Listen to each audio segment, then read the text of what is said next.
He's one of the most distinguished, outspoken critics of EMR, and he's in the Karolinska Institute in Sweden. That's the same institute that issues or awards the Nobel Peace Prize. And he says that, like the World Health Organization, in May of last year, they finally grudgingly acknowledged that EMR is a possible carcinogen. So they rated it a class 2B carcinogen, meaning it's a possible cause of cancer. He has said, as have a lot of other scientists, if the WHO had taken into consideration all of the evidence then available, it would be a probable cause of cancer. And in his view, it's a definite cause of cancer. That's Ole Johansson.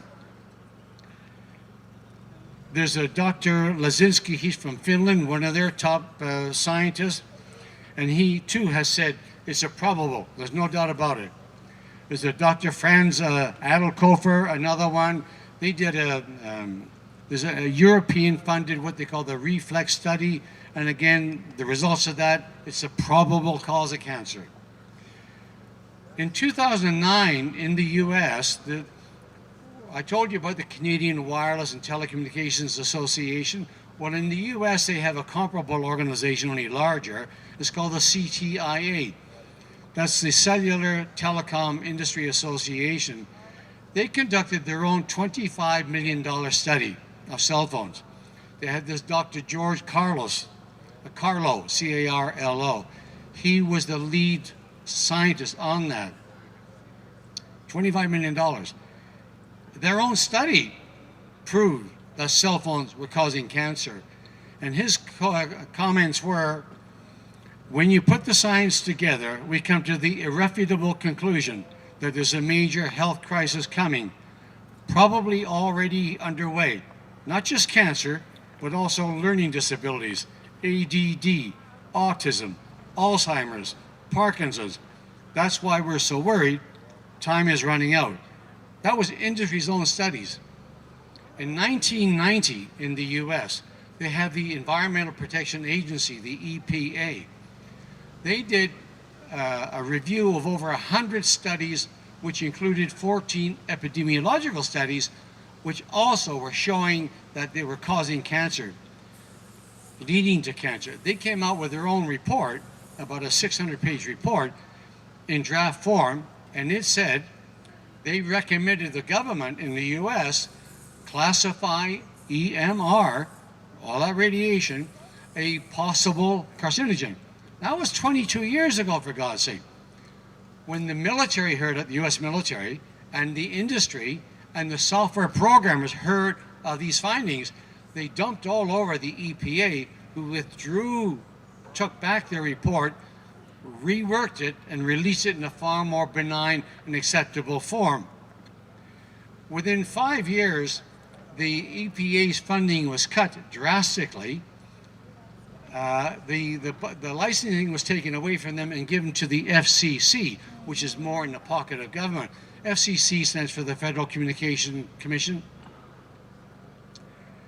Also at that time, the telecom industry, again using its influence, and it's always the dollar that speaks, they got to the government and they made the government, they persuaded the government into introducing the Telecommunications Act, which gives the US industry, the telecom industry, they can put up a cell phone tower virtually anywhere they want. And the community, the municipal government, the state government cannot stop it. We have something similar to that in Canada. There was a case in PEI where, and as you know, PEI has a very small population, but one of the major telcos wanted to put up a cell phone in this town. Everybody was against it.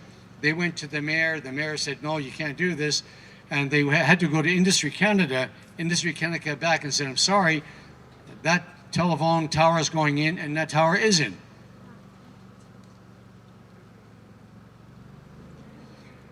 In 2011, Samuel Milham, he's another specialist. He's a medical epidemiologist in occupational epidemiology. He says that very recently, new research, this is last year, new research is suggesting that nearly all human plagues which emerged in the 20th century, like common acute lymphoblastic leukemia in children, female breast cancer, malignant melanoma, and asthma can be tied to some facet of our use of electricity. There is an urgent need for governments and individuals to take steps to minimize community and personal EMR exposure. We're not trying to frighten anybody, we're just trying to make you aware. And if you go back to Health Canada, people are surprised when they learn that in Canada, our industry, our Health Canada, allows the industry to transmit 100 times more power than they do in Russia, China, Italy, Austria, Switzerland, 100, and all the Eastern European countries. When you use your cell phone or your router, any of your Wi-Fi stuff, we are permitted to read 100 times more power than in most of those European countries. With a cell phone, we know, the scientists know, that anywhere from 50 to 90% of that radiation is unnecessary, it's overpowered, and it goes into your brain. We have what they call Safety Code 6, I mentioned. That's based on it's outdated 30 years ago. It was based on a 6-foot tall man weighing 200 pounds with a 10-pound head. Now, what do you think of a pregnant woman with an embryo whose skull has not yet formed? The radiation, I'll tell you more about autism later, because the incidence of autism is just shocking, and it's because of the radiation we're using.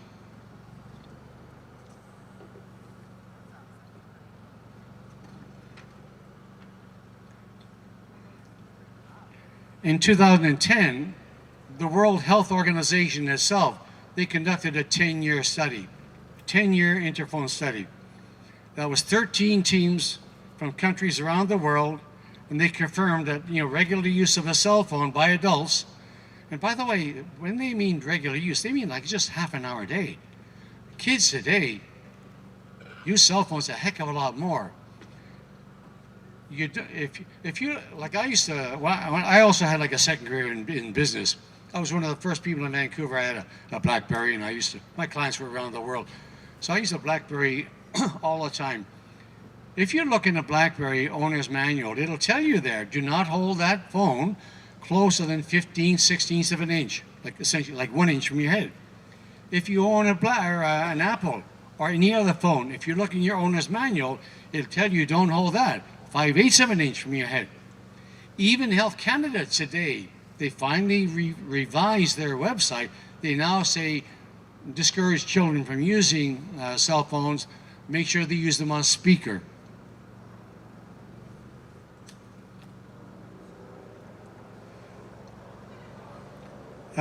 This year, Dr. Joel Markovitz, and these are mostly PhDs, and he's from the director of the Center for Family and Community Health at University of California, Berkeley. And he said, this is the largest technological experiment in the history of our species, and we're trying to bury our head about the potential risk to cells, organs, reproduction, the immune system, behavior, etc. This is shocking as well, which no one ever tells you. This is Professor Roche. He's a clinical professor of medicine and psychiatry at the New York Medical College. He's also an honorary VP of International Stress Management. He's also involved with the Russian Academy of Medicine. And he says it is not generally appreciated that there is a cumulative effect, and that talking on a cell phone for just an hour a day for 10 years can add up to 10,000 watts of radiation, and that is 10 times more than if you put your head in your microwave oven. Think about that. It's cumulative. If you use a cell phone today for 1 hour, it doesn't stays there. Some damage is done. Come back tomorrow, another. That's 2 hours. It's like a counter. It's all adding up. In 10 years, you've accumulated 10,000 hours, which is like putting your head in your microwave 10 times over. That's scary.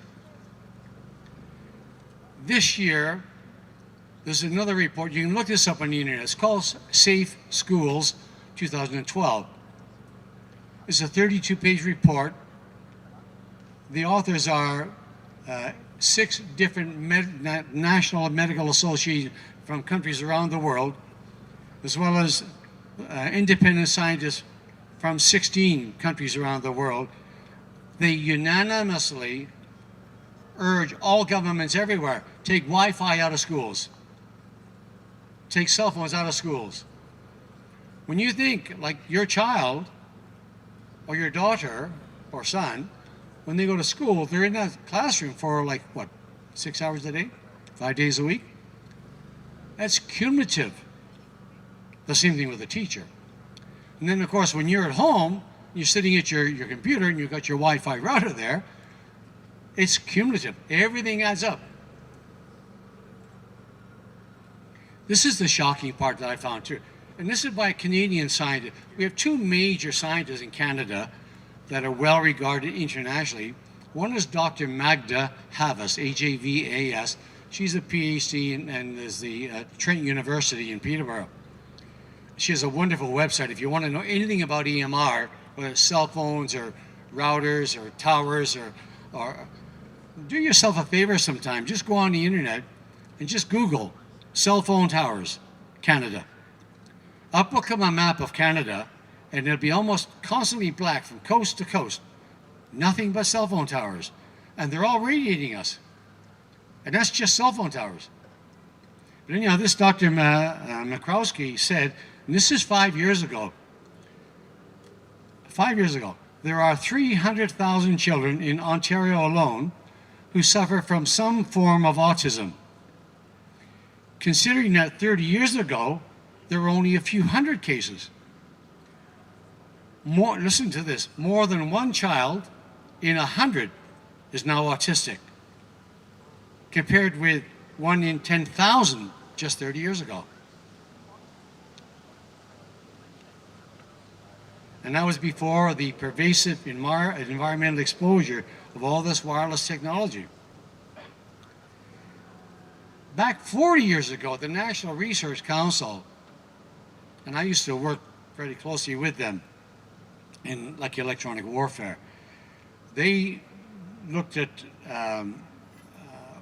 over 100 studies. They found 22 non-thermal effects resulting from microwave, and that was over 40 years ago. Actually, the military, the US military and the Canadian military and the British military, we have known of the dangers of EMR. I went to, my first course was in 1952.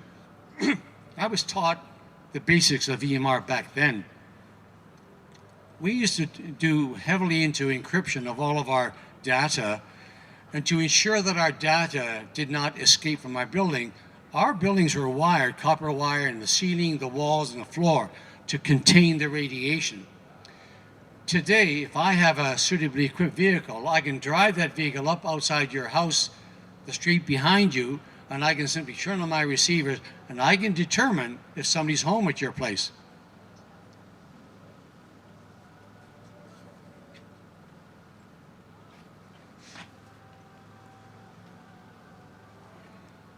Okay, I think I've given you enough information in terms of the dangers of EMR. I'll now start talking about the actual smart meters themselves. And I'll tell you a lot that utilities will not tell you, do not tell you. In California, there are 57 municipalities that want a moratorium on smart meters. 11 of those municipalities have actually passed ordinances banning wireless. One has actually criminalized smart meters. In BC, there are 55 municipalities, plus the Union of BC Municipality, UBCM. There are also 2 lawsuits underway in BC trying to stop this. Every smart meter has 2 radio transmitters and receivers inside. The utilities do not tell you this. If you go on BC Hydro's website, and if you look at their website, they discuss a smart meter as if it were some pristine thing hanging over the desert all by itself, nothing else interacting with it, in a pristine antiseptic environment. Couldn't be further from the truth. If this is a smart meter, I'll refer to the two antennas. I'll call one an external antenna and one the internal antenna. This smart meter technology was brought in not necessarily with today in mind, but the future in mind. Because when your furnace eventually gives out, when your fridge eventually gives out, and your dishwasher and your stove and the bathroom fan, eventually all of that stuff will be replaced with smart appliances.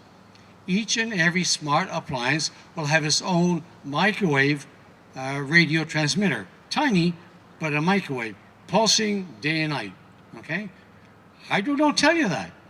And they expect that the typical home will have 15 of these appliances.